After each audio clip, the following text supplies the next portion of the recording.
आज हम बात करने वाले हैं एक समान विद्युत क्षेत्र में द्विध्रुव को घुमाने में किया गया कार्य। द्विध्रुव को घुमाने में कार्य। देखिए,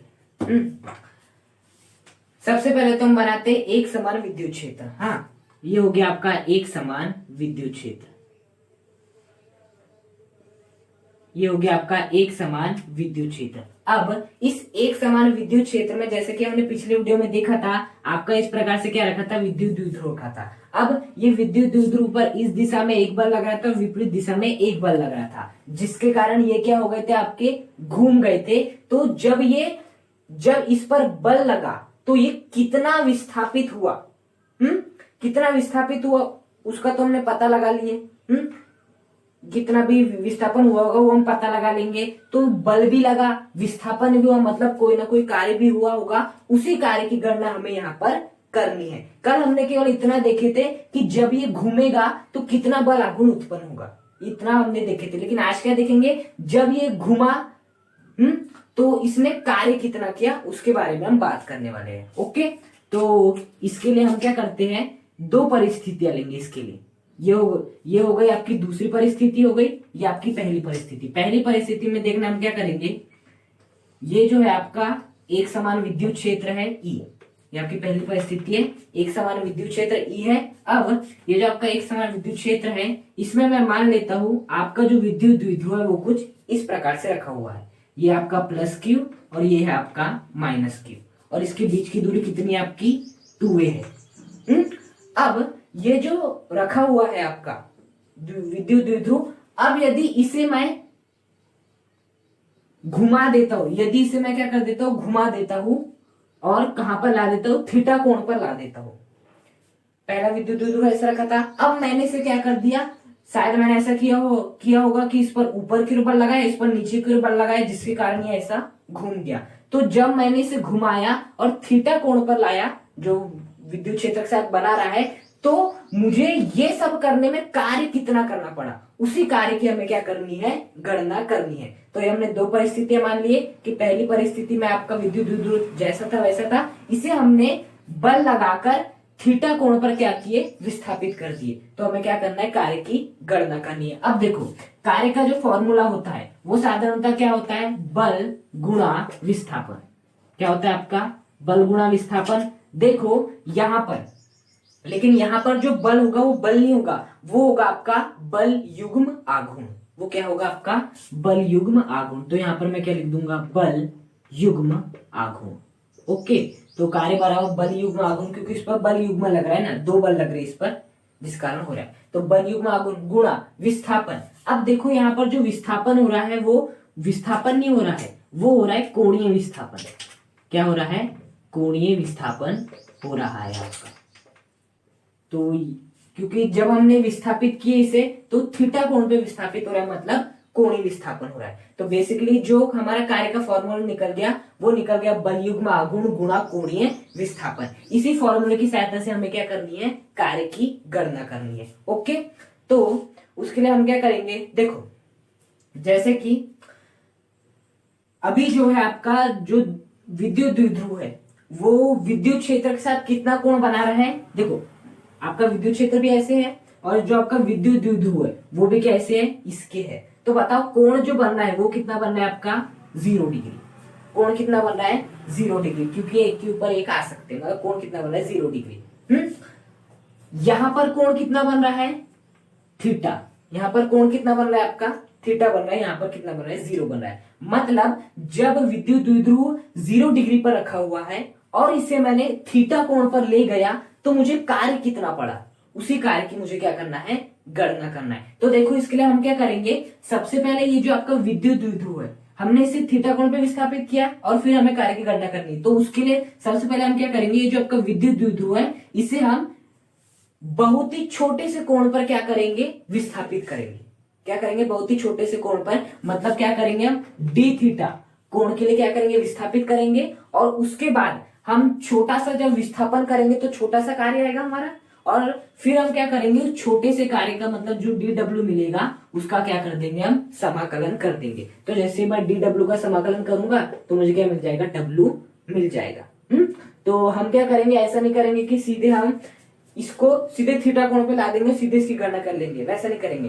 पहले हम ये जो है इसे हम हल्का सा विस्थापित करेंगे, मतलब हल्का सा ऊपर करेंगे तो डी थीटा विस्थापित होगा। तो जब डी थीटा विस्थापित हुआ तो कार्य निकालेंगे, वो कार्य कितना आएगा आपका, डी डब्ल्यू आएगा। और जैसे हम इसका समाकलन कर देंगे तो हमें क्या मिल जाएगा, पूरा कार्य मिल जाएगा। और फिर हम लिमिट भी लगा देंगे। लिमिट भी कहां से कहां तक लगाएंगे, 0 से थीटा तक। कहां से लगाएंगे, 0 से थीटा तक। तो देखो अब हम क्या करेंगे, वही करने का प्रयास करते हैं। देखना, अब हम वही करने का प्रयास करते हैं। देखो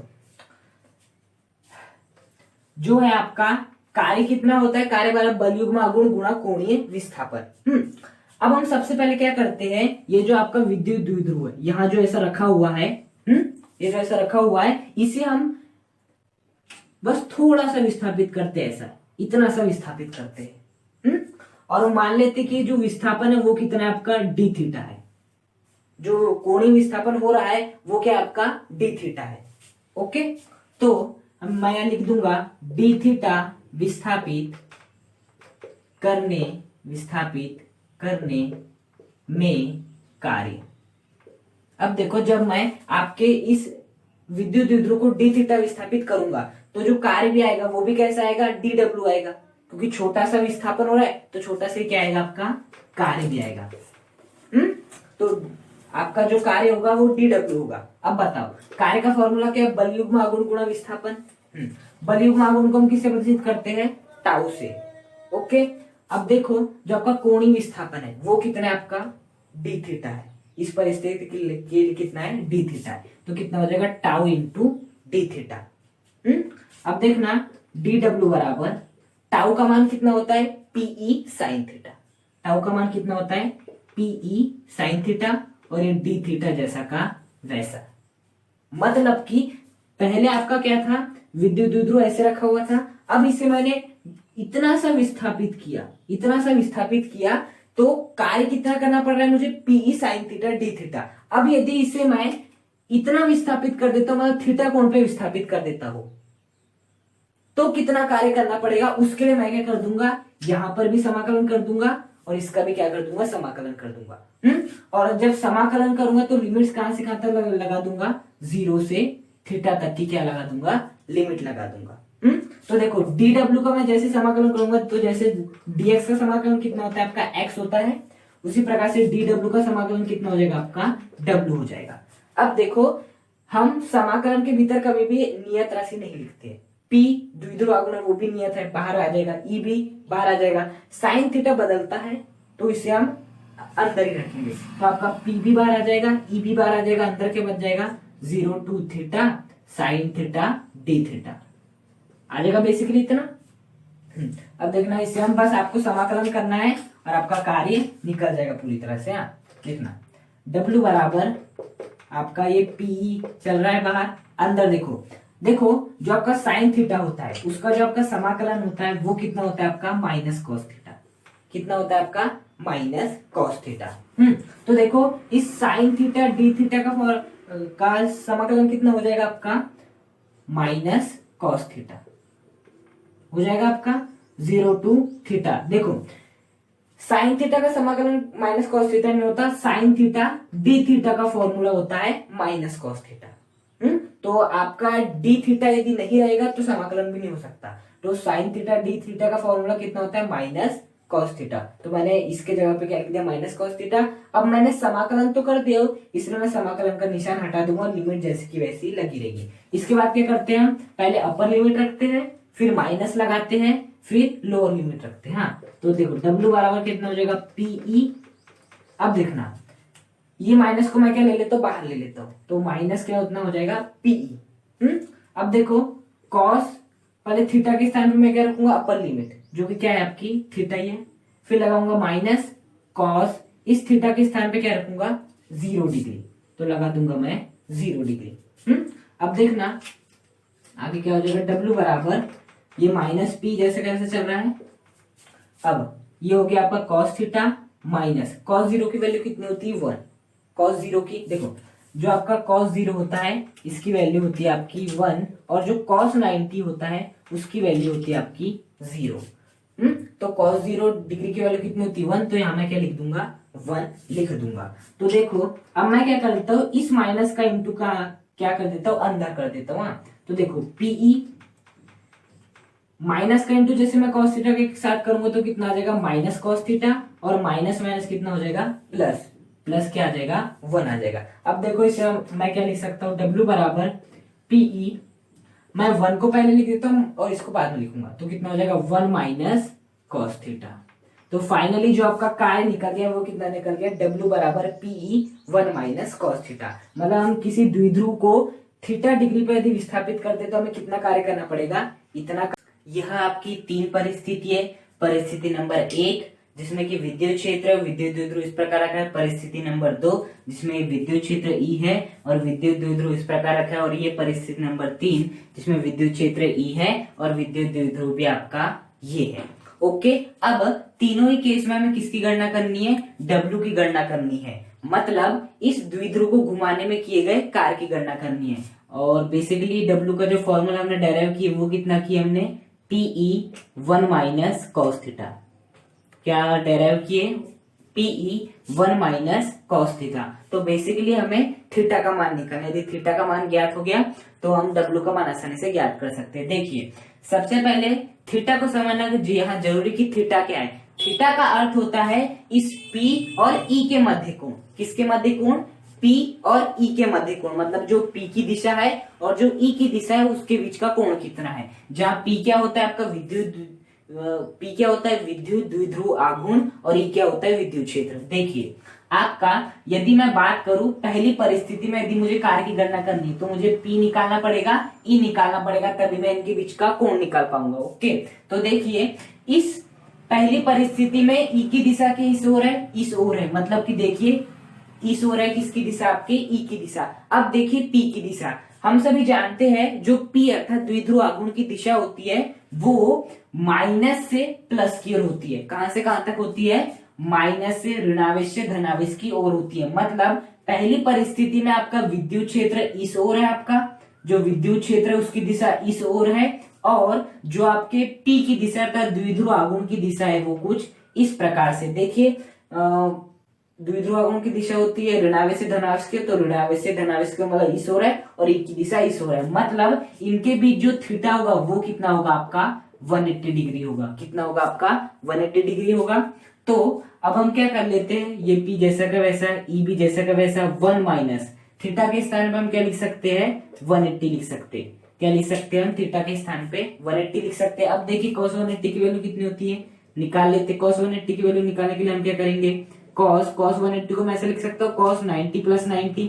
ओके, cos 90 कितना होता है साइन 90 प्लस में cos क्या होता है माइनस होता है तो यहाँ पर माइनस आ जाएगा और यहाँ पर कितना आ जाएगा 90। साइन 90 की वैल्यू कितनी होती है आपकी 1 होती है। ओके, तो यहाँ पर क्या आ जाएगा माइनस साइन 90 की वैल्यू कितनी होती है 1 तो ये हो जाएगा 1। तो cos 180 की वैल्यू कितनी हो गई -1। तो मैं इस cos 180 के स्थान पे क्या लिख सकता हूँ -1 लिख सकता हूँ। तो 1 माइनस cos 180 की वैल्यू कितनी आपकी -1 है। ओके, अब आप सोच रहे होंगे cos 180 की वैल्यू हमने कैसे निकाले। तो बेसिकली ये मैथ्स वालों को सिखाया जाता है किस प्रकार से ये हम निकालते हैं। लेकिन यदि आप बाय वाले तो आप सीधे याद रख सकते हैं cos 180 की वैल्यू कितनी होती है -1। तो क्या हो जाएगा आपका PE 1 माइनस और माइनस माइनस माइनस क्या हो जाता है प्लस।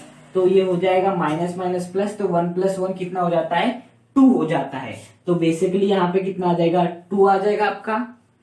तो 2 × PE कितना हो जाएगा आपका 2 PE हो जाएगा। कितना हो जाएगा आपका 2 PE हो जाएगा। तो बेसिकली हमारा जो इस परिस्थिति में जो आपका कार्य निकल गया वो कितना निकल गया W = 2 PE कितना निकल गया 2 PE निकल गया। ओके, कैसे निकाले बस हमें यदि कार्य निकालने तो मेन बेसिकली हमें थीटा पर फोकस करना है। थीटा क्या होता है P और E के बीच का कोण। अब सेकंड परिस्थिति ले लेते हैं। इसमें देखिए इसमें जो E की दिशा है वो किस ओर है इस ओर है E की दिशा।